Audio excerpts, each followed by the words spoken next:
Subscribe कीजिए are K learning channel को और बेल आइकन प्रेस कीजिए सबसे पहले लेटेस्ट वीडियोस पाने के लिए। Hello friends, welcome to R K learning academy. Friends, आज के सेशन में हम इंडियन हिस्ट्री के हमारे 6 पार्ट को करेंगे। गुप्त साम्राज्य तक के टॉपिक को हम कवर कर चुके हैं। फ्रेंड्स, इंडियन हिस्ट्री की सीरीज में हम 5 पार्ट कर चुके हैं। आज हमारा ये 6 पार्ट रहेगा, जिसमें हम पुष्य भूति वंश यानी वर्धन वंश से स्टार्ट कर रहे हैं। फ्रेंड्स, इंडियन हिस्ट्री की इस सीरीज में हम जिन क्वेश्चंस को कर रहे हैं वो वेरी इंपॉर्टेंट क्वेश्चंस हैं। मोस्ट इंपॉर्टेंट इन्हें आप कह सकते हैं, क्योंकि आपके हर कॉम्पिटिटिव एग्जाम में इनके पूछे जाने की पूरी पॉसिबिलिटी रहती है। चाहे आप यूपीएससी दे रहे हैं, एसएससी दे रहे हैं, पीसीएस, सीजीएल, कोई भी आप कॉम्पिटिटिव एग्जाम दे रहे हैं, उन सब एग्जाम के पॉइंट ऑफ व्यू से सिलेक्टेड क्वेश्चंस हैं। फ्रेंड्स, आई होप वीडियो आप लोगों को जरूर पसंद आएगी और आप लोगों के लिए बेनिफिशियल भी रहेगी। तो आप इसे ज्यादा से ज्यादा शेयर कीजिएगा, लाइक कीजिएगा। अगर चैनल पर आप फर्स्ट टाइम विजिट कर रहे हैं तो चैनल को सब्सक्राइब कर लीजिएगा, साथ ही बेल आइकन को प्रेस कर लीजिएगा ताकि हर न्यू अपडेट का नोटिफिकेशन आप लोगों को मिल सके। तो आइए फ्रेंड्स, आज की क्लास स्टार्ट करते हैं और देखते हैं हमारे वन लाइनर हम ये क्वेश्चन कर रहे हैं। पुष्य भूति वंश हमारा यहाँ से स्टार्ट रहेगा। देखिए, इसका संस्थापक कौन था? पुष्यभूति था। इसे वर्धन वंश भी कह सकते हैं और पुष्यभूति वंश भी कहा जाता है। ठीक है, इसकी राजधानी थानेश्वर हरियाणा में थी। तो इस वंश का पहला शासक कौन था? प्रतापी राजा थे प्रभाकर वर्धन। इसने परम भट्टारक की उपाधि ग्रहण की थी और यह इस वंश का चौथा शासक था। इसकी पत्नी का नाम यशोमती था। वह अपने पति के साथ ही सती हो गई थी और इसके 2 पुत्र थे, राज्यवर्धन और हर्षवर्धन। इनकी पुत्री का नाम था राज्यश्री और राज्यश्री का विवाह हुआ था कन्नौज के राजा ग्रहवर्मा के साथ। ठीक है, नेक्स्ट देखिए, फिर मालवा के शासक देवगुप्त ने ग्रहवर्मा की हत्या कर दी और राज्यश्री को बंदी बनाकर कारागार में डाल दिया। जेल में इन्होंने इसको डाल दिया था राज्यश्री को। मालवा के जो शासक थे देवगुप्त, इन्होंने उसके पति की हत्या कर दी और राज्यश्री को बंदी बनाकर कारागार में डाल दिया। फिर राज्यवर्धन ने देवगुप्त को मार डाला, परंतु देवगुप्त के मित्र गौड़ राजा शशांक ने राज्यवर्धन को मार दिया। राज्यवर्धन का जो प्रधानमंत्री था उसका ममेरा भाई भंडी था और शशांक शैव धर्म का अनुयायी था। इसने बोधि वृक्ष को कटवा दिया था। तो फ्रेंड्स, इसके बाद क्या हुआ? देखिए, राज्यवर्धन की मृत्यु के बाद 606 ईस्वी में हर्षवर्धन थानेश्वर की गद्दी पर बैठ गया। तब वह 16 वर्ष का था और इसको शिलादित्य के नाम से भी जाना जाता था। हर्ष ने कुल 41 वर्ष तक शासन किया। 41 वर्षों तक हर्षवर्धन ने शासन किया। हर्ष ने शशांक को पराजित करके कन्नौज पर अधिकार कर उसे अपनी राजधानी बना लिया। हर्ष का युद्ध एवं शांति का मंत्री अवंती था। ठीक है, जो उनका युद्ध और शांति का मंत्री था, इसका नाम अवंती था। ये आपके क्वेश्चन में कई बार पूछ लिया जाता है। हर्ष और पुलकेशिन द्वितीय थे, जो इनके बीच में नर्मदा नदी के तट पर युद्ध हुआ, जिसमें हर्ष की पराजय हुई। तो क्वेश्चन पूछ लिया जाता है, हर्ष और पुलकेशिन द्वितीय के बीच कहाँ पर युद्ध हुआ था? नर्मदा नदी के तट पर यह युद्ध किया गया था। नेक्स्ट क्वेश्चन है, चीनी यात्री ह्वेनसांग हर्षवर्धन के दरबार में ही आया था। ठीक है, ये क्वेश्चन आपका मोस्ट इंपोर्टेंट है। फ्रेंड्स, ये क्वेश्चन अक्सर पूछा जाता है कि ह्वेनसांग कहाँ से आया था? तो चीनी यात्री था। ठीक है, किसके शासनकाल में आया था? हर्षवर्धन के राज दरबार में आया था। ठीक है, और वह किस लिए आया था? नालंदा विश्वविद्यालय में पढ़ने के लिए आया था। और ह्वेनसांग ने शूद्रों को कृषक कहा है। फिर नेक्स्ट देखिए, प्रारंभ में हर्ष शिव की पूजा करता था, परंतु ह्वेनसांग से मिलने के बाद बौद्ध धर्म की महायान शाखा से जुड़ गए।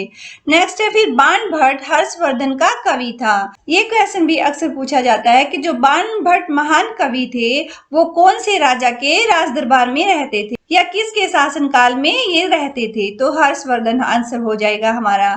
और इन्होंने कौन कौन सी रचनाएं रची थी? हर्षचरित तथा कादम्बरी नामक पुस्तक इन्होंने लिखी थी, जो कि आपके साहित्य में बहुत ही विशेष स्थान रखती है। हर्षवर्धन के द्वारा रचित नाटक प्रियदर्शिका, रत्नावली और नागानंद, इन्होंने इन 3 नाटकों की रचना की थी हर्षवर्धन ने। क्योंकि जो राजा हर्षवर्धन थे वो एक अच्छे साहित्यकार भी थे। इनके अंदर एक रचनाकार के गुण भी मौजूद थे। हर्षवर्धन के समय में मथुरा सूती वस्त्र के लिए प्रसिद्ध था। ठीक है, हर्षवर्धन को भारत का अंतिम हिंदू सम्राट कहा जाता है और हर्ष के समय में भूमिकर उत्पादन का छठा भाग होता था। हर्ष चरित्र पुस्तक में प्रांतीय शासन के लिए लोकपाल का प्रयोग हुआ है।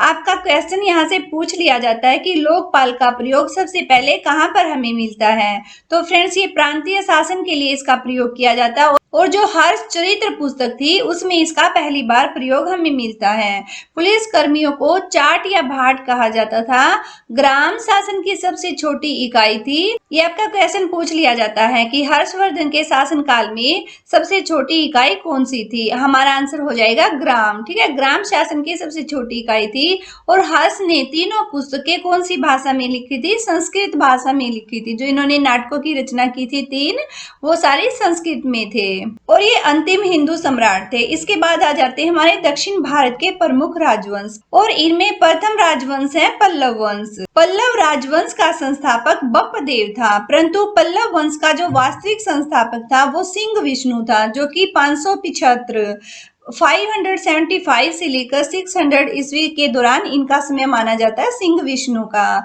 ठीक है, इनकी राजधानी कांचीपुरम थी। ये वैष्णव धर्म का अनुयायी था और लेखक भारवी इनके दरबार में रहते थे, जिसने किरात अर्जुनियम नामक पुस्तक लिखी थी। भारवी संस्कृत साहित्य के बहुत ही प्रसिद्ध रचनाकार माने जाते हैं, जिन्होंने किरात अर्जुनियम नामक एक पुस्तक को लिखकर पूरे विश्व में अपनी कीर्ति को अर्जित किया था। नेक्स्ट है महेंद्र वर्मन प्रथम, नरसिंह वर्मन प्रथम, महेंद्र वर्मन द्वितीय, परमेश्वर वर्मन प्रथम, नरसिंह वर्मन द्वितीय।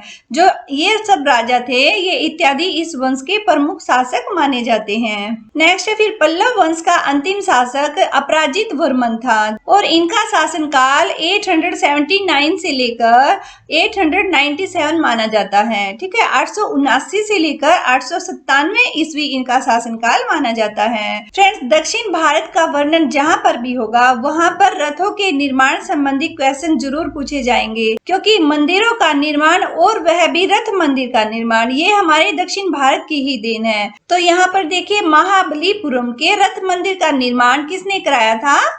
पल्लव राजा नरसिंह वर्मन प्रथम ने करवाया था और रथ मंदिरों की संख्या कितनी है? 7 है। नरसिंह वर्मन प्रथम ने किसकी उपाधि धारण की थी? वात-पिकोंड की उपाधि धारण की थी और वह इस वंश का सबसे शक्तिशाली शासक था। कौन? नरसिंह वर्मन प्रथम।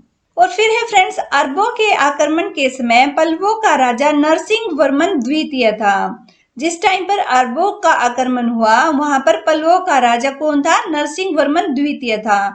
नरसिंह वर्मन द्वितीय ने आगम प्रिय की उपाधि धारण की थी और ये शिव भगत थे। ठीक है, इसने कांची के कैलाशनाथ मंदिर का निर्माण कराया और इस मंदिर को राज सिद्धेश्वर मंदिर भी कहा जाता है। इस मंदिर का निर्माण कौन सी शैली में हुआ है? द्रविड़ शैली में हुआ है। आपसे क्वेश्चन पूछ लिया जाता है कि द्रविड़ शैली में कौन से मंदिर का निर्माण किया गया है, तो फ्रेंड्स आंसर हो जाएगा कैलाशनाथ मंदिर का और राज सिद्धेश्वर मंदिर भी इसे कहा जाता है।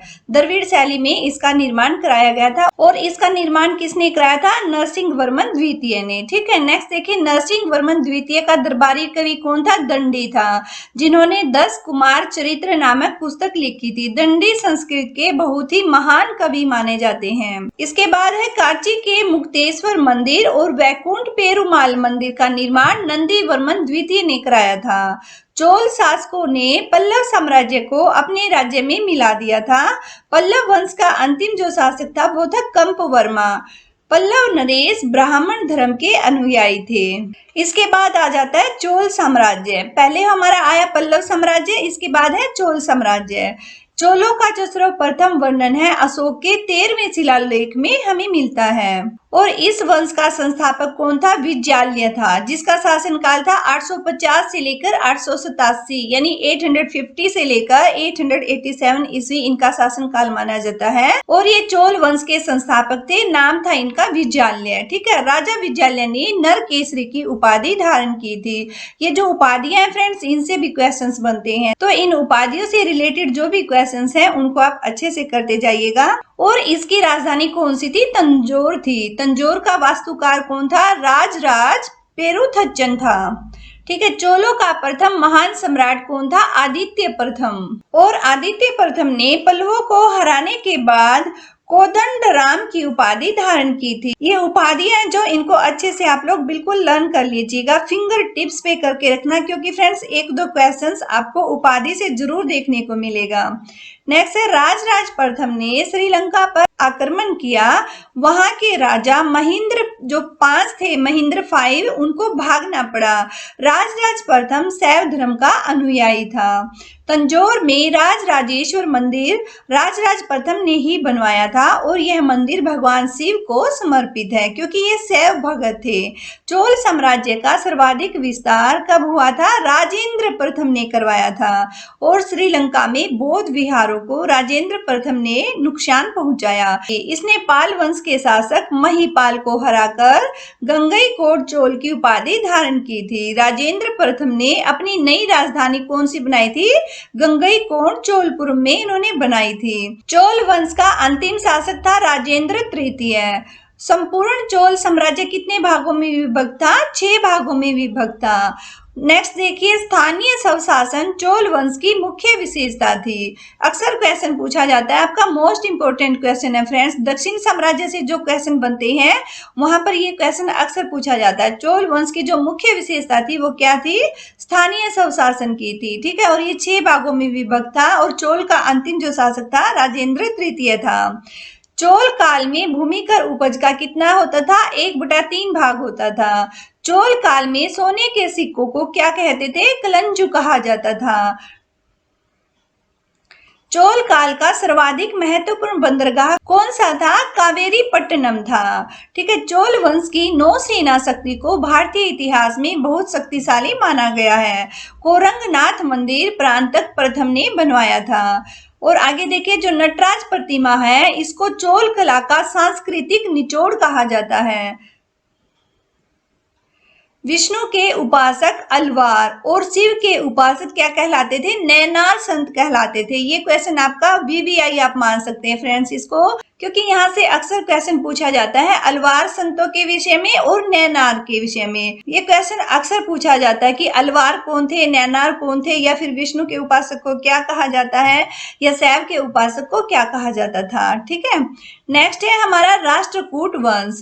इसके संस्थापक थे दंती दुर्ग। इनका समय था 752 ईस्वी। इसकी राजधानी थी मणिकर, जिसे हम मान्य खेत भी कहते हैं। और इसका उत्तराधिकारी कौन था? कृष्ण प्रथम। राष्ट्रकूट वंश में कृष्ण प्रथम, कृष्ण द्वितीय, ध्रुव, इंद्र तृतीय, गोविंद, कृष्ण तृतीय आदि शासक हुए थे। एलोरा के प्रसिद्ध कैलाश मंदिर का निर्माण कृष्ण प्रथम ने करवाया था। ध्रुव राष्ट्रकूट वंश का पहला शासक था जिसने कन्नौज पर अधिकार करने के लिए त्रिपक्षीय संघर्ष में भाग लिया और जीत हासिल की थी। ध्रुव को धारावर्ष भी कहा जाता है। यहाँ से क्वेश्चन अक्सर पूछा जाता है फ्रेंड्स कि धारावर्ष का संबंध किससे है? आंसर हो जाएगा ध्रुव को ही धारावर्ष कहा जाता था। ध्रुव का उत्तराधिकारी था गोविंद तृतीय और इसके बाद अमोघ वर्ष राजगद्दी पर बैठा था। ठीक है। राष्ट्रकूट वंश का जो राजा अमोघ वर्ष था, इन्होंने जैन धर्म को स्वीकार किया था। और इसके बाद देखिए, आदि पुराण का लेखक जिनसेन अमोघ वर्ष के दरबार में रहता था। गणितज्ञ महावीर आचार्य भी इनके ही दरबार में रहते थे। अमोघ वर्ष ने तुंगभद्रा नदी में जाकर जल समाधि ली थी। इसके बाद है फिर राष्ट्रकूट वंश का जो अंतिम महान शासक था वो था कृष्ण तृतीय। इसी के दरबार में कन्नड़ के जो कवि थे पोन, वो रहते थे, जिसने शांति पुराण नामक पुस्तक को लिखा था। फिर जो इंद्र तृतीय है, इनके ही शासन काल में अरब निवासी अल मसूदी वो भारत आया था। राष्ट्रकूटों ने अपने राज्य में मुसलमान व्यापारियों को बसने और इस्लाम के प्रचार की स्वीकृति दी थी। तो इस्लाम धर्म का जो प्रचार और प्रसार शुरू हुआ था वह राष्ट्रकूट के शासन शासन काल से ही आरंभ हुआ था और इस वंश का जो अंतिम राजा था वो था कर्क, जिसको चालुक्य वंश के शासक तैलम द्वितीय ने हराया था। ओके फ्रेंड्स, आज के सेशन में हम राष्ट्रकूट वंश तक के ही क्वेश्चंस कर लेते हैं। बाकी के जो क्वेश्चंस हैं उनको हम नेक्स्ट पार्ट में कवर करेंगे। फ्रेंड्स, आई होप वीडियो आप लोगों को जरूर पसंद आई होगी और हिस्ट्री के जो मुश्किल कंसेप्ट हैं वो आप लोग बड़े ही इजी वे में समझ रहे होंगे। फ्रेंड्स, अगर वीडियो पसंद आई है तो कमेंट सेक्शन में जरूर बताइएगा और लाइक शेयर जरूर कर दीजिएगा। चैनल पर अगर फर्स्ट टाइम आप विजिट कर रहे हैं तो चैनल को सब्सक्राइब कर लीजिएगा, साथ ही बेल आइकन को प्रेस कर लीजिएगा ताकि हर न्यू अपडेट का नोटिफिकेशन आप लोगों को मिल सके। फ्रेंड्स, आप लोग हमें फेसबुक और इंस्टाग्राम पर भी फॉलो कर सकते हैं और हमारे टेलीग्राम चैनल को भी ज्वाइन कर सकते हैं। इन सब के लिंक आपको वीडियो के डिस्क्रिप्शन बॉक्स में प्रोवाइड करा दिए जाएंगे। ओके फ्रेंड्स, फिर मिलते हैं नेक्स्ट क्लास में। Thanks for watching this video.